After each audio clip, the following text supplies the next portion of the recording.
J'espère que vous allez bien, j'espère que vous vous portez bien, j'espère que vous allez bien, j'espère que vous allez bien, parce que راح نقلقكم دوكا parce que اصلا انا راني مقلق. صراحة il y a certains sujets sur lesquels nous avons beaucoup de mal à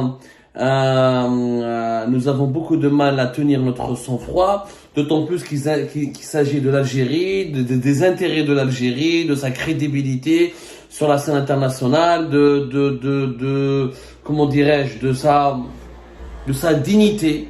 Nous allons parler d'une affaire qui concerne sa dignité. Alors tout à l'heure, le 2 mai 2023, comme par hasard, ce matin, j'ai commencé cette journée, en tout cas pas ce matin, c'était le début de l'après-midi, j'ai commencé cette journée par un coup de gueule concernant une deuxième, pour ne pas dire une troisième humiliation infligée à l'Algérie, dans la gestion du dossier syrien par la Ligue arabe ou par les pays arabes.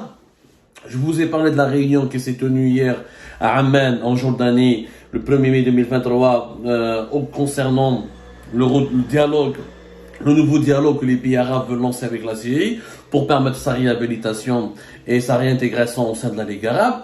Nous avons parlé notamment du caractère inédit de cette humiliation infligée à l'Algérie. C'est inédit parce que depuis le 14 avril dernier, l'Arabie Saoudite organise une réunion arabe avec 9 pays arabes et l'Algérie, elle est exclue, elle est écartée, elle n'a même pas été consultée et informée. Ensuite, le chef de la diplomatie saoudienne ne prend même pas la peine d'appeler le chef de la diplomatie algérienne ou la présidence algérienne ou de rentrer en contact avec le gouvernement algérien pour le mettre au courant des tenants et des aboutissants des négociations, des pourparlers et des initiatives pensées, élaborées par l'Arabie Saoudite pour permettre une réconciliation des pays arabes avec la Syrie qui est exclue de la Ligue arabe depuis novembre 2011 et qui n'a pratiquement aucun rapport avec la majorité écrasante des pays arabes, à l'exception de l'Algérie qui a continué de traiter avec la Syrie, qui a toujours refusé l'exclusion de la Syrie, du régime de Bachar Assad, et qui a continué de lui porter soutien, même si c'est un soutien tout à fait relatif, mais elle n'a jamais tourné le dos à la Syrie. Sinon, la majorité des autres pays arabes, y compris la Tunisie, y compris le Maroc, ou y compris la Libye qui est en guerre, ne pouvaient rien faire, ont tourné le dos, ont totalement tourné le dos à la Syrie, qui s'est retrouvée toute seule. Aujourd'hui, grâce à par la magie de cette réconciliation irano-saoudienne qui a commencé au mois de mars 2023, donc, où sera l'Arabie Saoudite mène une initiative toute seule, comme si elle était la véritable patronne du monde arabe, comme si elle était tout simplement le leader naturel du monde arabe, la maîtresse de la classe, le directeur de l'établissement, de cet établissement qui s'appelle le monde arabe. Et Barlas, ils ont décidé, donc, de commencer, comment dirais-je, une nouvelle ère dans les relations inter-arabes, une ère qui sera écrite par l'Arabie Saoudite, parce que l'Arabie Saoudite a décidé unilatéralement de lancer une initiative et d'entraîner tous les autres pays arabes avec elle pour se réconcilier avec la Syrie. Dans le sillage de cet accord qui a été conclu entre le 10 et le 13 mars 2023, un accord de réconciliation et de paix avec l'Iran. L'Algérie, depuis le début des événements, ma cache absente, la Jordanie, la même chose. Elle a totalement ignoré. La Jordanie a emboîté le pas à l'Arabie Saoudite. La Jordanie, vous savez, elle est membre de cette alliance qui regroupe les monarchies arabes, à savoir le conseil des monarchies du Golfe, l'Arabie Saoudite, les Émirats, et le Koweït, et les Bahreïn et les autres. La Jordanie et le Maroc, ce sont des alliés très fidèles de l'Arabie Saoudite. Donc, la Jordanie a emboîté le pas à l'Arabie Saoudite et elle a ignoré l'Algérie. Pour la réunion du 1er mai, elle a invité l'Égypte. L'Algérie, qui est la présidente de la Ligue arabe, elle a été ignorée. Elle n'a même pas été consultée. Elle n'a même pas été informée. Nous avons appris, je l'ai confirmé, les autorités algériennes ont appris, comme tout le monde, la tenue de cette réunion arabe consultative pour préparer le retour de la Syrie et pour parler avec les autorités syriennes sur pas mal de sujets qui concernent la gestion de ses frontières, la lutte contre la drogue, la sécurisation du territoire, le retour des réfugiés. Ce sont des questions et des dossiers qui concernent donc la Ligue arabe, qui concernent donc tous les pays membres de la Ligue arabe, y compris l'Algérie, qui quand même, bon sang, assure sa présidente. La présidente de la Ligue arabe, l'Algérie, n'a même pas été ni invitée, ni consultée, ni contactée par l'Arabie Saoudite et la Jordanie qui organisent 2 réunions arabes importantes pour le retour de la Syrie. ما صراش في تاريخ لا دبلوماسي مونديال. زيد اليوم هاي اللي يا جماعه لا بروف ثقه في الوثيقه يا جماعه. لا تيليفزيون سيريان elle vient d'annoncer هاوليك لو تويت. روحوا شوفوا لو تويت de la télévision syrienne, c'est pas moi qui parle. Subhanallah, c'est la télévision syrienne. La télévision syrienne, elle vient de confirmer Wazir Khariji al-Ordoni. Ça s'est passé maintenant à la fin de la journée de ce 2 mai 2023. Je m'apprêtais à vous parler d'un autre sujet, mais c'est tellement gros, le scandale, il est inédit. C'est un scandale historique qui va noircir pour toujours le bilan de l'ère Tebboune et de Shengriha. وزير الخارجية الأردني يبلغ في اتصالات هاتفية مع نظرائه في قطر والإمارات والبحرين وعمان والكويت ولبنان والمغرب بنتائج اجتماع عمان. Donc, le chef de la diplomatie jordanienne a fait exactement que le chef de la diplomatie saoudienne au lendemain de la réunion du 14 avril 2023. Ce 2 mai 2023, au lendemain de la réunion de Amman du 1er mai 2023, le chef de la diplomatie jordanienne prend contact avec l'ensemble des pays arabes. Il a pris contact avec ses homologues, ses interlocuteurs à la tête des ministères des Affaires étrangères des autres pays arabes pour les tenir au courant de ce qui a été décidé, de ce qui a été convenu, de ce qui a été discuté avec les autorités syriennes, avec l'État syrien lors de la réunion du 1er mai. L'Algérie, ma cache-ha. Et Varani Ghalat, c'est la télévision syrienne. Le principal pays concerné qui fait l'objet de ces négociations, de ces pourparlers pour réintégrer la Ligue arabe et pour se réconcilier et pour normaliser ses relations avec l'ensemble des pays arabes. Et ben, l'Algérie, l'Arabie Saoudite, la Jordanie n'a même pas pris la peine de contacter la diplomatie algérienne, de lui expliquer, attends, là je n'ai pas qima. L'Algérie n'a même pas été considérée, elle n'a même pas été consultée, ni invitée, ni informée. Personne ne l'a contacté. Qatar a été contacté, appelé, l'Imarat aussi, le Bahreïn aussi, Amman, le Koweït, le Lubnan, le Maghreb. Tout le monde, tous les pays arabes ont été appelés, contactés. Il n'y a pas que l'Algérie et la Tunisie. Visiblement, la Tunisie, c'est devenu une wilaya algérienne. C'est devenu ils n'ont plus de souveraineté. C'est devenu un territoire algérien. Donc, même les pays arabes, ils se disent, on n'a même pas, ils éprouvent même pas le besoin de parler avec Kais Saïd. On parle avec Tebboune directement, c'est mieux. Tebboune va informer son pion et son vassal, Kais Saïd. Mais là, l'Algérie, ni la Tunisie n'ont même pas été encore contactés. Le chef de la diplomatie jordanienne préfère parler à ses homologues libanais, koweïtiens, omanais, marocains et bahreïnis, émiratis, qataris. L'Algérie, c'est elle la présidente. C'est elle la présidente du Conseil de la Ligue arabe. C'est elle la présidente qui assure la présidence tournante de la Ligue arabe. Elle est encore présidente jusqu'à ce qu'il y ait, jusqu'à ce qu'il y ait le fameux sommet des chefs d'État de la Ligue arabe qui est prévu de cette année 2023, le 19 mai prochain. Il est prévu en Arabie Saoudite. C'est à ce moment-là où il y aura une passation de consigne. L'Algérie va passer le flambeau à l'Arabie Saoudite. L'Algérie ma cache. Et pourtant, l'Algérie continue de participer le plus normalement possible aux activités protocolaires de la Ligue arabe. La preuve, il y a une réunion extraordinaire du Conseil des ministres arabes des Affaires sociales sur la situation au Soudan. Un membre du gouvernement algérien a participé. Il s'agit de la ministre de la Santé et de la Famille, d'éducation et de la Condition des femmes, Kautal Kirikou, qui a été donc dépêché pour participer à cette réunion, visiblement qui est organisée au Caire.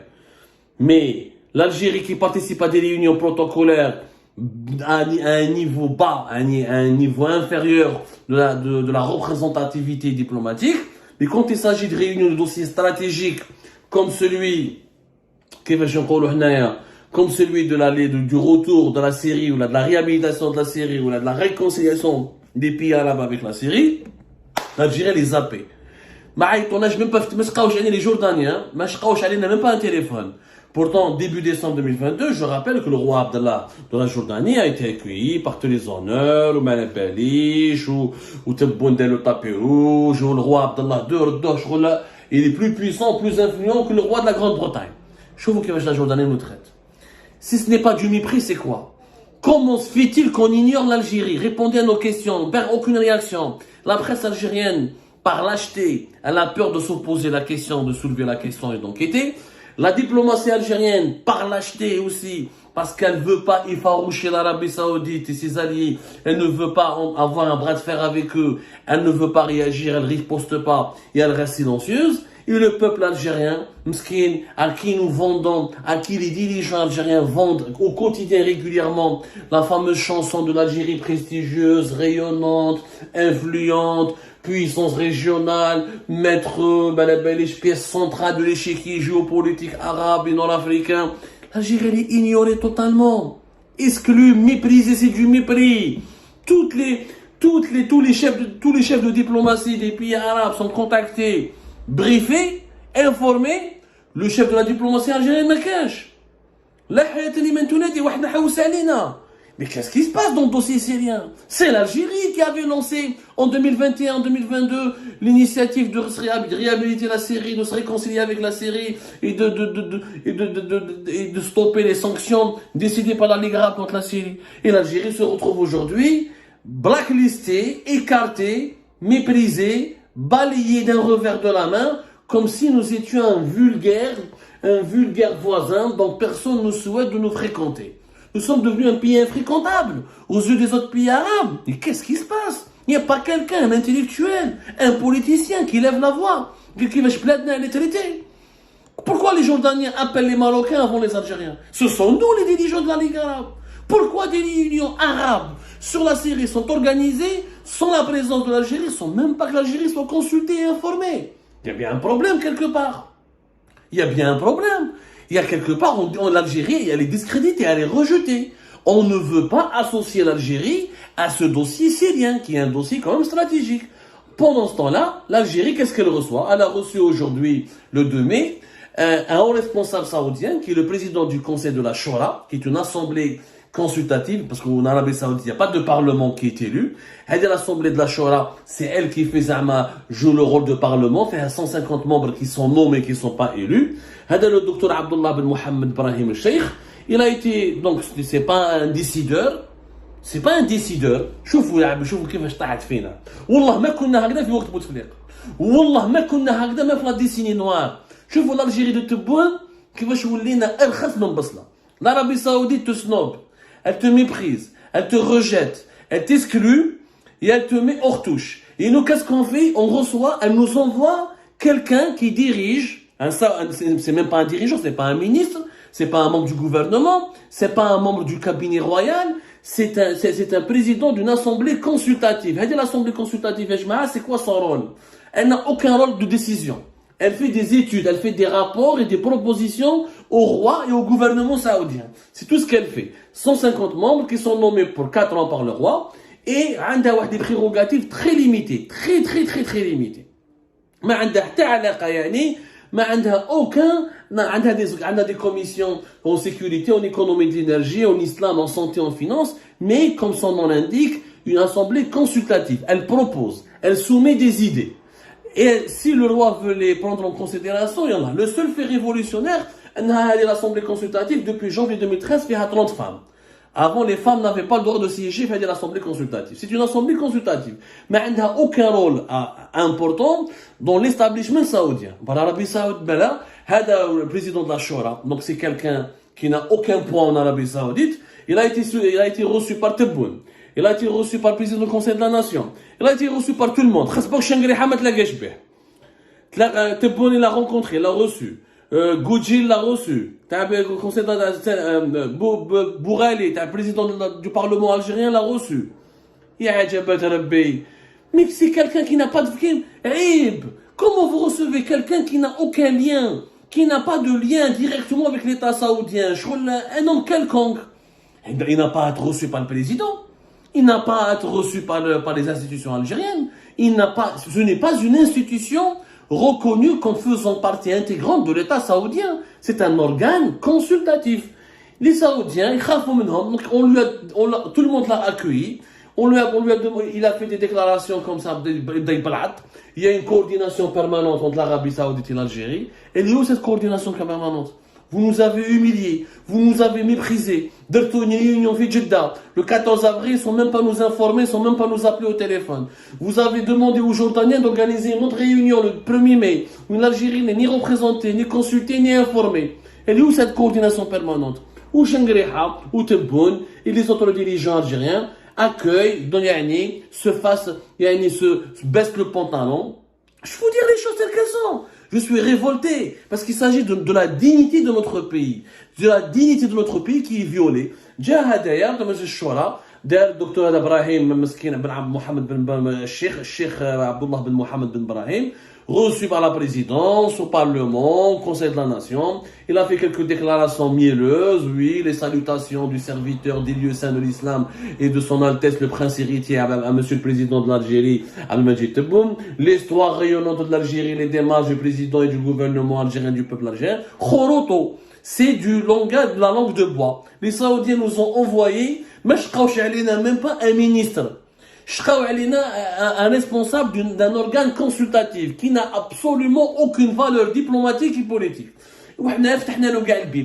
Parce que l'Arabie Saoudite, سيادنا ولاو سيادنا les Saoudiens. في وقت بومدين كانوا يحشموا انهم les Saoudiens ils avaient peur et honte de lever la voix quand un président algérien parlait. في وقت بوتفليقة ils étaient neutralisés. Ils demandaient, ils recouraient à l'expertise de Bouteflika. Ils ne se permettaient jamais de faire quelque chose au sein de la Ligue arabe ou en Afrique du Nord sans demander l'avis, sans consulter l'Algérie, sans s'associer avec l'Algérie. Aujourd'hui, regardez, voilà, le président d'un conseil, le directeur d'un conseil, d'un organe consultatif qui est reçu comme étant un interlocuteur de très haut rang. Et l'Arabie Saoudite, pendant ce temps-là, nous humilie, nous méprise, nous écrase et nous impose son diktat. Il fait de nous un valet comme les autres pays arabes. Où est la souveraineté de l'Algérie? Où est son honneur? Où est sa dignité? Eh ben, malheureusement, ils font partie d'un passé récent, mais qui risque d'être lointain. Si ce système Tebboune perdure et s'il continue à nous infliger